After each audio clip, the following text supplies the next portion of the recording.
할렐루야. 하나님께서 오늘도 참 귀한 하루 주셨습니다. 다 함께 기도함으로 9월 27일 매일 주심 기도회 하나님 앞에 드립니다. 살아계신 아버지 하나님, 오늘도 주님 앞에 우리의 모든 것을 내어놓으며 몸과 마음을 하나님께 드리며 나왔습니다. 우리의 모든 심령과 또 우리의 모든 기도 제목, 또 우리의 모든 인생까지 주님 앞에 바치오니 하나님 한 걸음 한 걸음 인도하여 주시고 그 걸음 하나님께서 동행하여 주시되 말씀하여 주시고 또 우리의 마음 가운데 뜻을 더하여 주셔서 주님 뒤를 온전히 따라갈 수 있도록 역사하여 주시옵소서. 주님께 모든 소망을 두었고 예수님의 이름으로 기도하옵나이다. 아멘. 하나님 말씀은 에스겔 17장 1절에서 10절입니다. 구약 에스겔 17장 1절에서 10절까지의 말씀 제가 봉독해 드리겠습니다. 여호와의 말씀이 내게 임하여 이르시되, 인자야, 너는 이스라엘 족속에게 수수께끼와 비유를 말하라. 여호와께서 이같이 말씀하여 이르시되, 색깔이 화려하고 날개가 크고 깃이 길고 털이 숱한 큰 독수리가 레바논에 이르러 백향목 높은 가지를 꺾되 그 연한 가지 끝을 꺾어 가지고 장사하는 땅에 이르러 상인의 성읍에 두고 또 그 땅의 종자를 꺾어 옥토에 심되 수양버들 가지처럼 큰 물가에 심더니 그것이 자라며 퍼져서 높지 아니한 포도나무 곧 굵은 가지와 가는 가지가 난 포도나무가 되어 그 가지는 독수리를 향하였고 그 뿌리는 독수리 아래에 있었더라. 또 날개가 크고 털이 많은 큰 독수리 하나가 있었는데 그 포도나무가 이 독수리에게 물을 받으려고 그 심어진 두둑에서 그를 향하여 뿌리가 뻗고 가지가 퍼졌도다. 그 포도나무를 큰 물가 옥토에 심은 것은 가지를 내고 열매를 맺어서 아름다운 포도나무를 이루게 하려 하였음이라. 너는 이르기를, 주 여호와의 말씀에 그 나무가 능히 번성하겠느냐? 이 독수리가 어찌 그 뿌리를 빼고 열매를 따며 그 나무가 시들게 하지 아니하겠으며 그 연한 잎사귀가 마르게 하지 아니하겠느냐? 많은 백성이나 강한 팔이 아니라도 그 뿌리를 뽑으리라. 볼지어다 그것이 심어졌으나 번성하겠느냐? 동풍에 부딪힐 때에 아주 마르지 아니하겠느냐? 그 자라던 두둑에서 마르리라 하셨다 하라. 아멘. 에스겔서의 말씀 어떻게 좀 재미가 있으십니까? 읽으면 읽을수록 무슨 소리를 하는지 이렇게 미궁에 빠져들 때가 종종 있는 것 같습니다. 뭐 이사야서나 에스겔서, 뭐 다니엘서 등등등 많은 예언서들이 우리가 이렇게 성경을 읽을 때에 당혹스럽게 하는데요. 그때마다 또 다른 어떤 자료에 또 도움을 받고 또 말씀의 도움을 받아서 귀한 우리 하나님의 뜻을 알면 참 좋겠습니다. 2절에 보니까 인자야 너는 이스라엘 족속에게 수수께끼와 비유를 말하라 이렇게 되어 있습니다. 에스겔은 사실 자기 마음대로 다 말을 할 수가 없는 사람이었습니다. 3장 26절에 보니까 하나님께서 에스겔아 너를 혀를 입천장에 붙이게 해서 말 못하는 자가 되게 하겠다라고 일찍이 말씀하셨고, 그 다음 절에 보니까 3장 27절에 보니까 내가 너에게 허락할 때만 내 입을 열어서 말을 해라라고 에스겔은 완전히 이렇게 하나님께 붙잡힌 그런 예언자가 되었습니다.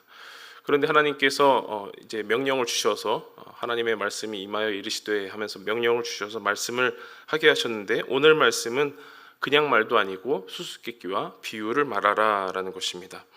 그래서 오늘 본문을 읽어도 이게 도대체 무슨 소리인지, 무슨 자연 생태를 얘기하는지, 동물의 세계를 얘기하는지 참 어려운 말씀이 되겠습니다. 그래서 그 몇 가지 단어들을 좀 이렇게 풀면 우리 이해에 도움이 될 것 같은데요. 3절에 보니까 여호와께서 이같이 말씀하여 이르시되 색깔이 화려하고 날개가 크고 깃이 길고 털이 숱한 큰 독수리가 레바논에 이르러 백향목 높은 가지를 꺾되라고 되어 있습니다.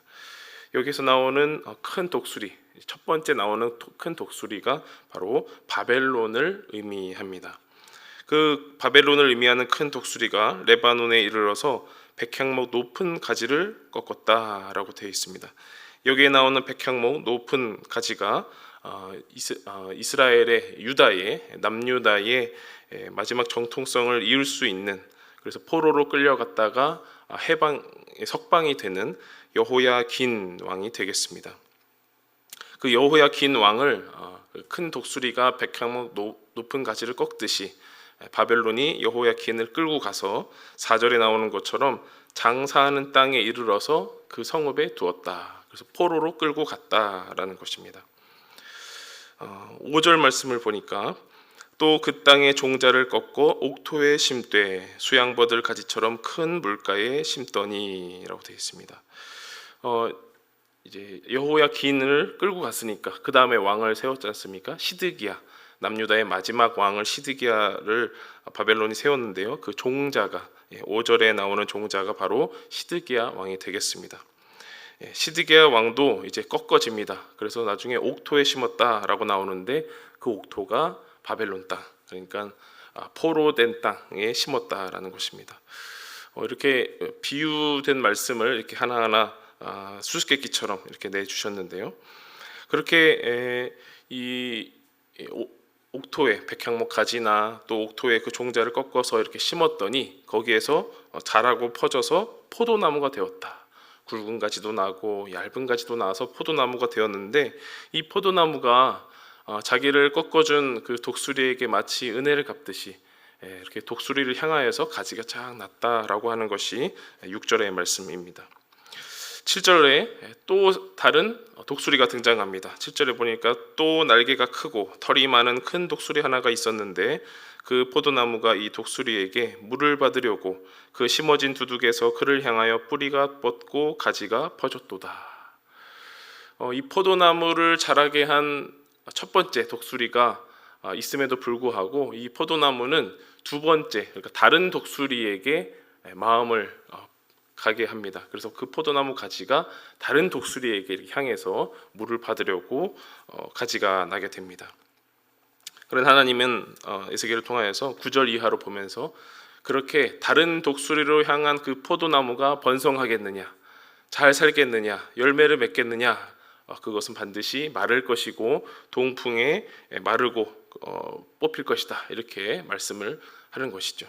그럼 두 번째 나오는 그 다른 독수리가 누구일까요? 바로 애굽이 되겠습니다. 그 이스라엘과 애굽, 참으로 철천지 원수와 같은 큰 역사를 자랑하는 그런 관계이죠.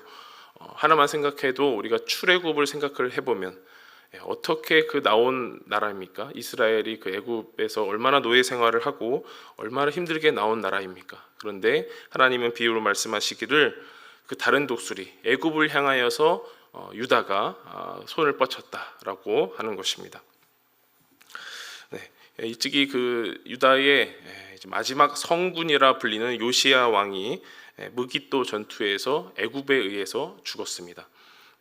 그래서 그 애굽에 의해서 요시야 왕이 죽고 나서 애굽이 다시 한번 이 근동으로 진출을 하다가 갈그미스 전투에서 대패를 하고 난 다음에 이제 애굽은 더 이상 큰 무대로 나오지 못하고 그 이후로 이제 새우등처럼 고래 싸움에 터진 그 새우등처럼 유다만 계속해서 왕이 바뀌게 됩니다.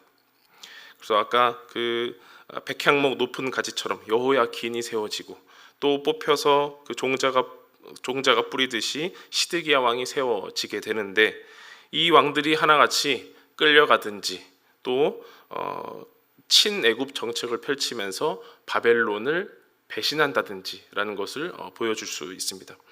그래서 이 바벨론을 배신하니까 바벨론이 어떻습니까? 고약하고 괘씸해서 유다를 쳐들어오게 돼서 3번이나 침공을 해서 결국 예루살렘 성이 망하게 되는 것이죠. 하나님께서 이런 시련과 또 아픔을 주시는 이유는 무엇일까? 바로 예루살렘이 바벨론을 배반한 것처럼 바벨론을 배반하여서 그 멸망을 초래하였다라는 것이겠습니다. 그러면 왜 예루살렘 백성은, 남유다는 하나님의 뜻을 따르지 않고 왜 바벨론을 대적해서, 왜 바벨론을 배반해서 그런 멸망을 앞당겼을까라는 것입니다. 여러 가지를 생각해 보았습니다. 애굽이 더 세 보여서 마치 그 출애굽한 백성들이 애굽에서 고기 가마 옆에서 고기를 배불리 먹었던 때가 그립다라고 한 것처럼 애굽이 그리웠을까? 어제 말씀드린 것처럼 그 행음에는 두 가지 종류가 있다 말씀을 드렸습니다. 정치적 행음이 있고 또 종교적 행음이 있다라고 말씀을 드렸는데요. 여기에서 정치적 행음이 등장하는 것이죠. 바벨론이 쳐들어올 것 같은데, 바벨론이 그 근동의 가장 큰 강대국으로 부상할 것 같은데 나는 어디에 줄을 서야 할까? 유다가 택한 그 줄은 바로 애굽, 이집트였다라는 것입니다. 하지만 그 줄은 더 이상 크지 못할 이제 썩은 동아줄이었다는 것이죠. 하나님께서는 그래서 그 애굽의 손을 뻗쳐서 멸망할 그 길에 들어서는 그 예루살렘을 향하여서 이제는 그들을 옥토에 직접 심겠다라고 생각하신 것입니다. 종자를 꺾어서 옥토에 심듯이 하나님은 바벨론 포로 생활을 이제 결정을 하신 것입니다. 포로 생활에 끌려간다고 해서 이 포도나무가 이제 죽고 없어지는 것이 아니고요. 8절에 나오는 것처럼 더 큰 은혜를 주신다라는 것입니다. 8절 말씀 우리 다 함께 한번 읽어보겠습니다. 시작. 그 포도나무를 큰 물가 옥토에 심은 것은 가지를 내고 열매를 맺어서 아름다운 포도나무를 이루게 하려 하였음이라. 네. 아름다운, 외관적으로도 아름다운 포도나무뿐만 아니라 과실을 맺어서 더욱더 은혜로운 선물을 주겠다라는 것이 포로 생활을 계획하신 하나님의 뜻이었다라는 것입니다. 하지만 그 예루살렘은 그것이 이해가 되지 않아서 정치적 행음, 큰 외세를 또 의지하는 그런 안타까움을 보였다라는 것이겠습니다.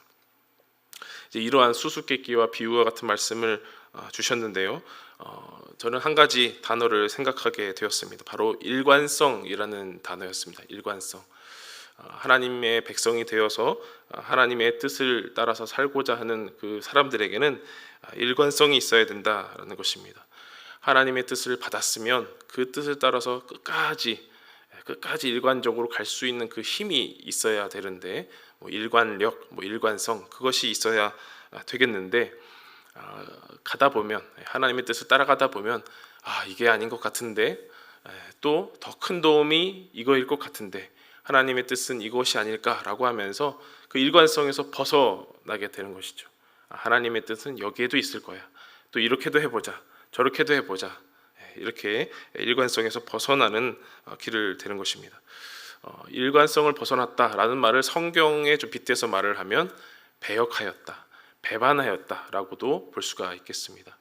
바벨론을 섬기겠다고 했지만 또 금세 3년 만에 배신해서 바벨론에 끌려가서 두 눈을 뽑히고 그렇게 포로로 끌려가서 죽은 시드기야를 보듯이 일관성 없는 모습, 배반하는 모습, 배역하는 모습을 보인 그들에게는 멸망과 또한 벌이 있었다라는 것입니다. 오늘 이 묵상집에도 나왔지만 충성심이 약하여 배신을 쉽게 하는 이스라엘과 시드기야를 포도나무에 빗대었다 이렇게 나왔습니다.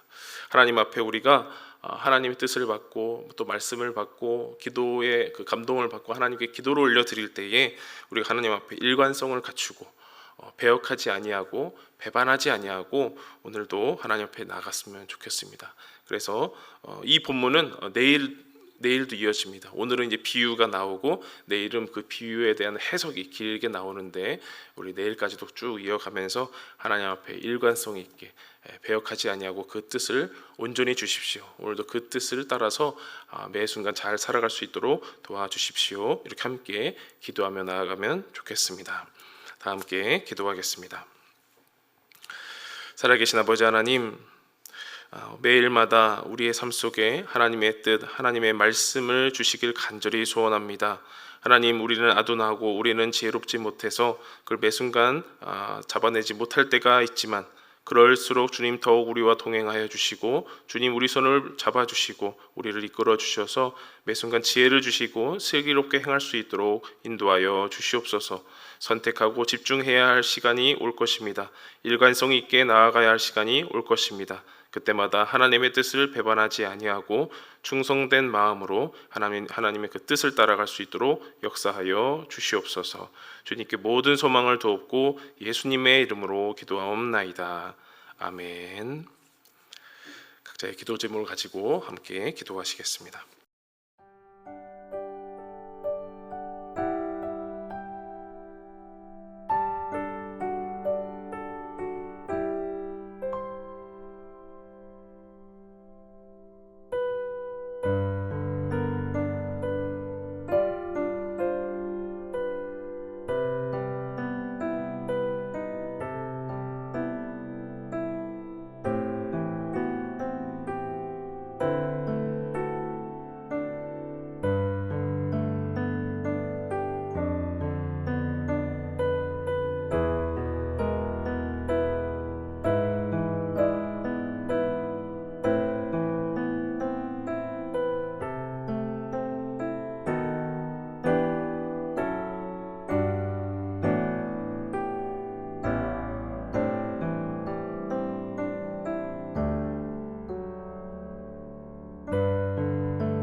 네.